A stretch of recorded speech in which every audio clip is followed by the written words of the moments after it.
వేకువ వాక్యము ఇది దైవ వాక్యము. వేకువ వాక్యము ఇది దైవ వాక్యము. వేకువ వాక్యము ఇది దైవ వాక్యము. వేకువ వాక్యము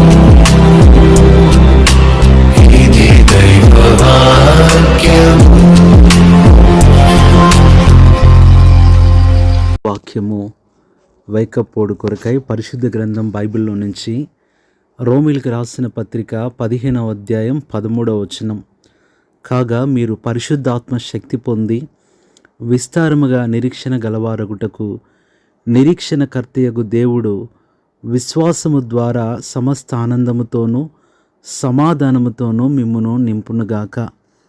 ఈ ఉదయకాల సమయంలో దేవుడు మనతో మాట్లాడుతున్న ఈ గొప్ప ఆదరణకరమైన మాటను ఒకసారి ఆలోచిస్తే ఈ ఒక్క వచనంలోనే 5 గొప్ప సంగతులు కనపడుతున్నాయి.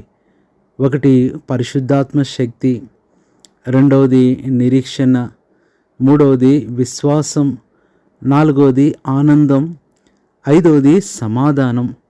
ఈ 5 కలిసిన వచనాన్ని కృపావచనం అంటారు. దేవుడు ప్రతిదినము మనతో కృపావచనాలు, కృపా పలుకులే పలుకుతాడు. ఈ దినము కూడా ప్రియ సహోదరుడా, సహోదరి, నీ జీవితంలో ఈ దినం ఉంటున్న టెన్షన్స్, బాధలు, ఏం చేయాలి, ఈరోజు పరిస్థితి ఎలా ఎదుర్కోవాలి అని భయపడుతూ దిగులు పడుతున్నావు. ఒంటరిగా ఎక్కడికో వెళ్ళిపోతూ ఉన్నావేమో. అపోస్తలుడైన పౌలు కూడా రోమా సంఘానికి ఈ పరిస్థితి అంతా గుర్తు చేస్తూ ఉంటున్నాడు. ఎందుకంటే ఆ దిన సమాజంలో రోమాలో విశ్వాసుల్ని ఎక్కువగా వేధిస్తూ ఉండేవాళ్ళు. రోమీలు అనగానే వారు యూదులకు వ్యతిరేకంగా ఉండేవారు. ముఖ్యంగా క్రైస్తవులను హింసించేవారుగా ఉంటారు. రోమాలో ఉన్నప్పటికీ కూడా విశ్వాస జీవితం ఎలా కలిగి ఉండొచ్చు, భక్తి జీవితాన్ని ఎలాగా కొనసాగించవచ్చో పౌలు రాస్తున్నాడు. అందుకని నిరీక్షణ అనట్లేదు, మీరు విస్తారముగా నిరీక్షణ కలిగి ఉండినట్లుగా అంటున్నాడు. నిజమే, నువ్వు కూడా అనేక మంది మధ్య నువ్వు నివసిస్తున్నావు. నీ ఇంట్లో అందరూ క్రైస్తవులే అనే అనుభవంలో ఉండరు. నీ సొంత వాళ్ళే కొన్నిసార్లు రోమీల్లాగా మారుతారు. నీ ఉద్యోగంలో కూడా కొంతమంది రోమీలు ఉంటారు. నీ చుట్టుపక్కల, నీ ఇంటి పక్కలో చాలామంది రోమీలు ఉంటారు.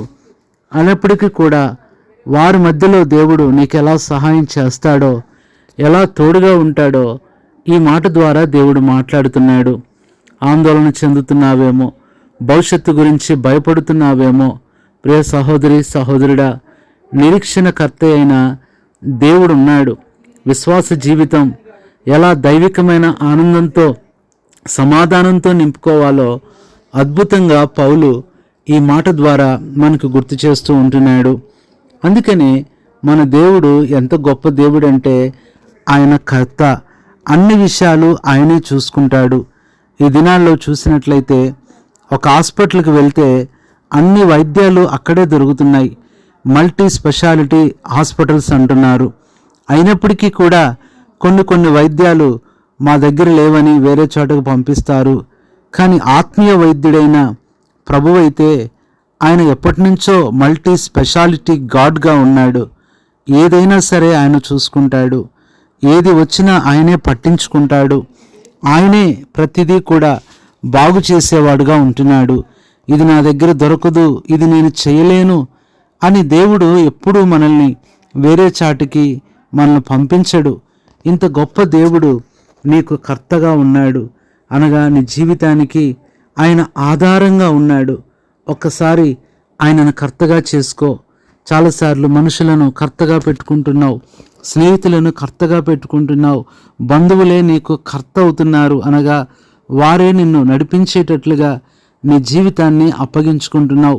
ప్రియ సహోదరుడా, కొన్నిసార్లు నీ జీవితానికి నీవే కర్తవైనా అది ఎంతో ప్రమాదకరంగా మారుతుంది. దేవునికి పూర్తిగా అప్పగించుకున్నప్పుడు ఆయన కర్త అవుతాడు, ఆయన కర్మ అవుతాడు, ఆయనే క్రియ అవుతాడు. ఈ ఉదయకాల సమయంలో నువ్వు కూడా రోమాలో ఉన్న క్రైస్తవ విశ్వాసుల్లాగా నిందలు బాధలు ఎదుర్కొంటూ ఆందోళన చెందుతూ ఉన్నావేమో, భయంతో నింపబడ్డావేమో, దుఃఖంతో నింపబడ్డావు, అవమానంతో నింపబడ్డావు, కష్టాలతో నింపబడ్డావు, ఇబ్బందులతో నింపబడుతూ వచ్చావేమో. ప్రియ సహోదరి, అలాంటి నింపిన జీవితాన్ని మరలా ఆయన వంపేసి మరలా నూతనంగా ఆనందంతో నింపుతానంటున్నాడు. ఈ ఉదయకాలము దేవుడు నిన్ను నడిపించటానికి ఆయన 7 రకాలైన కర్తగా బాధ్యత తీసుకుంటాడు. 16వ కీర్తన 7వ వచనం, నాకు ఆలోచనకర్త అంటున్నాడు. ఆయన ఆలోచనకర్తగా ఉన్నాడు. కొన్నిసార్లు నిజమే, ఆలోచనలు మనకు అందవు. ఏ పరిస్థితిలో ఎలా ఆలోచించాలో మనకు అర్థం కాదు, ఆలోచన దొరకదు. ఆ ఆలోచన అనేది లేక చేయకూడనిది చేసేస్తాం, వెళ్ళకూడని చోటుకు వెళ్ళిపోతాం, నష్టపోతూ ఉంటాం. కానీ దేవుడు ఆయన ఆలోచనకర్తగా ఉండి నీకు ఆలోచన చెప్తాడు, నీ ప్రతి పరిస్థితిలో ఆలోచన చెప్తాడు. ఈరోజు నువ్వు ఎక్కడికి వెళ్ళాలో, ఎక్కడికి వెళ్ళకూడదో, ఏమి చేయొచ్చో, ఏమి చేయకూడదో ఆయన నీకు ఆలోచన చెప్పడానికి సిద్ధంగా ఉన్నాడు. నువ్వు చేయవలసిందల్లా ఆయన ఆలోచన కొరకు కనిపెట్టుకో, ఆధారపడు, వేచి చూడు. రెండవదిగా చూసినట్లయితే కీర్తన 18:46, నా రక్షణకర్త అయిన దేవుడు. దావీదు జీవితంలో ఉన్న గొప్ప సంతోషం ఏంటంటే ప్రతిదీ కూడా దేవునితో నా అని ఆయన పోల్చుకుంటూ ఆ సంబంధాన్ని పెంపొందించుకుంటూ ఉంటాడు. రెండవది రక్షణకర్త. నీ శ్రమలు, కష్టాలు, ఇబ్బందులు ఈ దినము కాచుకుని ఉన్నాయేమో, శత్రువులు నోరు తెరిచి నిన్ను నిందించాలని, నీ మీద అనేకమైన నిందలు వేయాలని చూస్తూ ఉన్నారేమో. బాధపడొద్దు, భయపడొద్దు. రక్షణకర్తగా ఆయన ఉన్నాడు. ఎవరు ఏమీ నిన్ను చేయలేరు. ఒకవేళ వారు నిందలు వేసినా ఆ నిందలు తిరిగి వారి మీదకే వెళ్తాయి, కానీ నువ్వు ఆలోచించి పట్టించుకోవద్దు. నువ్వు కృంగిపోయినప్పుడు, నువ్వు వాటి గురించి దిగులు పడినప్పుడే నువ్వు బలహీనుడివైపోతావు. మూడవదిగా చూసినట్లయితే కీర్తన 50వ కీర్తన 6వ వచనం, దేవుడు తానే న్యాయకర్త అయి ఉన్నాడు. మూడవది ఆయన న్యాయకర్తగా ఉంటున్నాడు. నీ పక్షాన న్యాయాన్ని తీరుస్తాడు. నీ సొంత వాళ్ళే నీకు అన్యాయం చేస్తారు, అన్యాయంగా మాట్లాడతారు, అన్యాయంగా ప్రవర్తిస్తారు. ఒక సహోదరుడు చెప్తున్నాడు, నా ఇంట్లో సొంత వాళ్ళేనన్నా నాకు అన్యాయం చేస్తారు. కష్టపడేది నేనే, అన్నీ తీసుకొచ్చేది నేనే, పోషించేది నేనే, కానీ వాళ్ళు ఒక కూర వండుకుంటే నాకు ఒక కూర వేస్తారు. నేను రాకముందే వారు వేరే వంట చేసుకొని నాకు నిన్నటివి పెడతారు. ఇది న్యాయమా అంటున్నాడు. నిజమే ప్రియులారా, మనుషులు ఎలా మారతారో తెలియదు, ఎలా ప్రవర్తిస్తారో తెలియదు. అయినప్పటికీ కూడా ఆ సహోదరుడికి నేను చెప్పిన మాట, అన్నా ఏం పర్వాలేదు, ప్రభువు నీతో ఉన్నాడు, నీకు సహాయం చేస్తాడు, నువ్వు ఆయన మీద ఆధారపడు, మనుషుల వైపు చూడొద్దు, భోజనం అనేది ముఖ్యమే కాదు అని చెప్పినప్పుడు ఆ సహోదరుడు అలాగే ఉంటూ ఉన్నాడు. ప్రియ సహోదరుడా, నువ్వు కూడా అన్యాయం చేయబడుతున్నావేమో. చాలాసార్లు అన్యాయముగా నీ మీద లేనిపోని నిందలు తీసుకొస్తున్నారేమో. న్యాయకర్త ఉన్నాడు, చూస్తున్నాడు. దేవుడు ఇవన్నీ కూడా గమనిస్తున్నాడన్న సంగతి మర్చిపోవద్దు. ఇది మూడవదిగా చూస్తున్నాం. నాలుగవదిగా రోమా 15:33లో మనం చూస్తే సమాధానకర్త అయిన దేవుడు. నాలుగవది ఆయన సమాధానకర్తగా ఉంటాడు. అసమాధానాలు వస్తానే ఉంటాయి. నిజమే, సముద్రం అన్నాక అలలు రాకుండా ఉండవు, గాలులు రాకుండా ఉండవు, తుఫాన్ రాకుండా ఉండదు. అలాగని చెప్పని ఓడ బయలుదేరకుండా కూడా ఉండదు. నీ జీవితంలో కూడా ప్రభు నీకు సహాయం చేస్తాడు. అసమాధానాలన్నీ రానివ్వు, ఎన్ని వచ్చినా పర్వాలేదు. ఒక్కసారే దేవుడు వాటన్నిటినీ సమాధానకరంగా మారుస్తాడు. నీ కుటుంబంలో సమాధానం పోగొట్టుకున్నావేమో, నీ భార్యతో సమాధానం లేక ఇబ్బంది పడుతున్నావు, నీ భర్తతో సమాధానం లేక కృంగిపోతున్నావు, ఎవరికి చెప్పుకోలేక బాధపడుతున్నావు, పిల్లలతో సమాధానం లేదేమో, తల్లిదండ్రులతో సమాధానం లేదేమో. ప్రియ సహోదరి సహోదరుడా, దేవునితో సమాధానం నువ్వు కొనసాగించినప్పుడు అందరితో సమాధానం నీకు దొరుకుతుంది. ఆయన సమాధానకర్తగా నీ జీవితంలో ఒక గొప్ప కార్యము ఆయన చేసేవాడుగా ఉంటున్నాడు. దిగులు పడొద్దు, బాధపడొద్దు, కృంగిపోవద్దు. 5వదిగా చూసినట్లయితే 2 కొరింథీ 13:11లో ప్రేమ సమాధానములకు కర్త, సమాధానకర్త అయిపోయింది. 5వది ప్రేమకర్త. నిజమే, ద ఆథర్ ఆఫ్ లవ్. ప్రేమ అనేది దేవుని దగ్గరే నేర్చుకోవచ్చు. అగాపే ప్రేమ ఆయనలో ఉంది. కల్మషం ఉండదు, అందులో కలంకం ఉండదు, అందులో స్వార్థం ఉండదు, అందులో షరతులుండవు. ప్రేమకు కర్త ఆయన ఉన్నాడు. నిన్ను ప్రేమిస్తాడు. నీ యొక్క ద్వేషభరితమైన పరిస్థితుల మధ్య దేవుడు నిన్ను ఖచ్చితంగా ప్రేమిస్తాడు. విషపూరితమైన మనుషుల మధ్యలో దేవుడు నీకు ఔషధంగా ఉంటాడు. ఆయన నిన్ను ప్రేమిస్తాడు. నీ గాయాలన్నీ ప్రేమతో కడతాడు. నీ సమస్యలన్నీ ప్రేమతో తీసివేస్తాడు. నీ బలహీనతలన్నీ ప్రేమతో స్వస్థపరుస్తాడు. నీ అపజయాలన్నీ ప్రేమతో విజయంగా ఆయన మారుస్తాడు. ప్రేమకర్త నీకుండగా ఎవరో ప్రేమించట్లేదని దిగులు పడొద్దు, బాధపడవద్దు. మనుషులు ప్రేమించకపోవటమే నీకు చాలా మంచిది. మనుషుల ప్రేమను కోరుకోవద్దు, ఆధారపడొద్దు. ఆయనే ప్రేమకర్తగా నీ జీవితంలో ఉన్నాడు.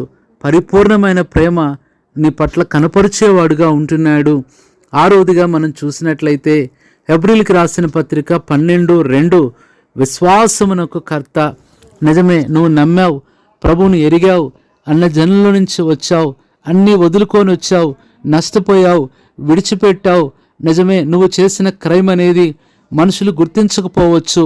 అన్నీ పోగొట్టుకొని వద్దనుకొని దేవుని కొరకు నువ్వు జీవిస్తున్న విశ్వాస జీవితము అది ప్రభువు మెచ్చుకోదగినది.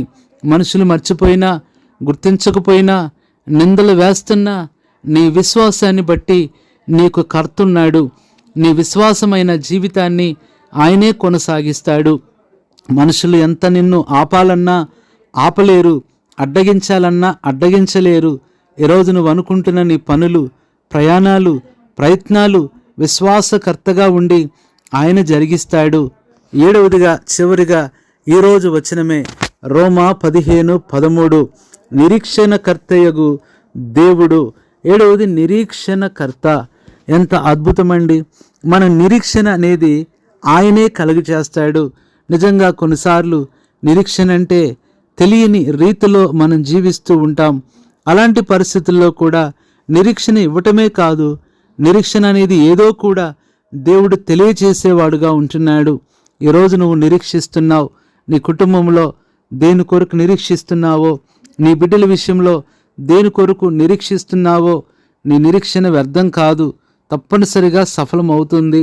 ఎందుకనగా నిరీక్షించేది నువ్వైనా దానికి కర్త ఆయనే.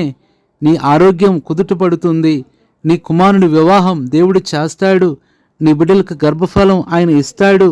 నీ ఇంటిని ఆయన కడతాడు. నీ రుణాలను ఆయన కొట్టివేస్తాడు. నీ అక్కర్లను ఆయన చూసుకుంటాడు. నీ బిడ్డలను ఆయన స్థిరపరుస్తాడు. ఎందుకంటే ఆయన నిరీక్షణకర్త. నీ జీవితము ఇప్పుడు ఏ అవమానాల్లో, బంధకాల్లో, భయాల్లో, ఇబ్బందుల్లో ఉందో, మనుషులందరూ నిన్ను ఎంతో సమస్యకు, నిందకు హేతువుగా చేసి నిన్ను చూసి నవ్వుతూ గేలన చేస్తున్నారేమో. ప్రియ సహోదరి, నీకంటూ ఒక నిరీక్షణ ఉంది. ఇది నీ సొంత నిరీక్షణ. నిరీక్షణకర్తయగు దేవుడు నీ పరిస్థితిని తారుమారు చేసే దినం ఒకటి వస్తుంది. ఇప్పుడు పైగా ఉన్నాననుకున్న వారు నీకంటే కిందకు వచ్చే పరిస్థితి ఉంటుంది. దేవుని వాక్యంలో ఎన్నో రుజువులు జరిగిన సందర్భాలు మనం ఎరుగుదుము. ఈ దినాన నీ జీవితాన్ని కూడా ప్రభువుకు అప్పగించుకో. నిరీక్షణకర్తగా ఆయన ఉన్నాడు. దిగులు పడొద్దు. ఈ ఏడంతల కర్త అయిన దేవుడు ఈరోజే నీ జీవితాన్ని స్వాధీనం చేసుకొని నిన్ను నడిపించాలని ఆశపడుతున్నాడు. మనుషుల యొక్క ఆ ఆశలకు నువ్వు లోపడొద్దు. వారు చూపించే లాభాలను బట్టి నీ ఆత్మీయ జీవితం పాడు చేసుకోవద్దు. వారు చూపించే ఆకర్షణలను బట్టి నీ పరిశుద్ధతను నువ్వు పోగొట్టుకోవద్దు. ప్రభు నీకు సహాయం చేస్తాడు. నువ్వు మేలు చేసి కీడు అనుభవించటం అనేది దేవుడు మెచ్చుకోదగినది. ఏడంతల కర్తగా ఒక దినాన ప్రతిఫలం నువ్వు చూస్తావు. అలాంటి కృప ఈ దినమే దేవుడు నీకు దయచేసి మరలా నిరీక్షణకర్తయగు ఈ దేవుడే విశ్వాసము ద్వారా సమస్త ఆనందముతో, సమాధానంతో మిమ్మల్ని నింపాలని, రాబోయే రోజుల్లో మిమ్మల్ని అనేకులకు ఆశీర్వాదకరంగా ఉంచాలని ప్రభువు కోరుతున్నాడు. అలాంటి కృప దేవుడు మీకు అనుగ్రహించునుగాక. పరిశుద్ధుడైన తండ్రి, ప్రభువైన యేసుక్రీస్తు నామములో నీ పాదములకు వందనములు చెల్లిస్తున్నాం. ఈ ఉదయకాల సమయంలో మాతో మాట్లాడుతూ వచ్చిన ఈ మాటల కొరకే వందనాలు.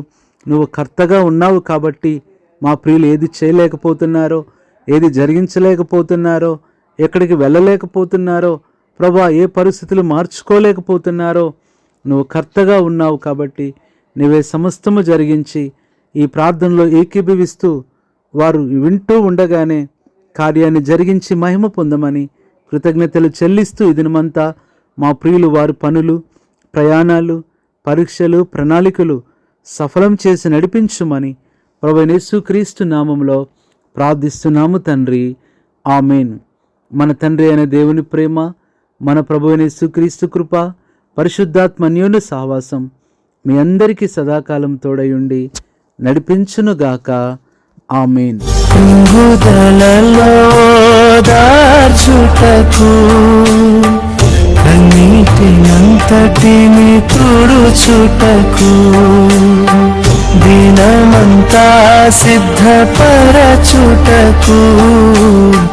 దైవ చిత్తం గ్రహించుటకు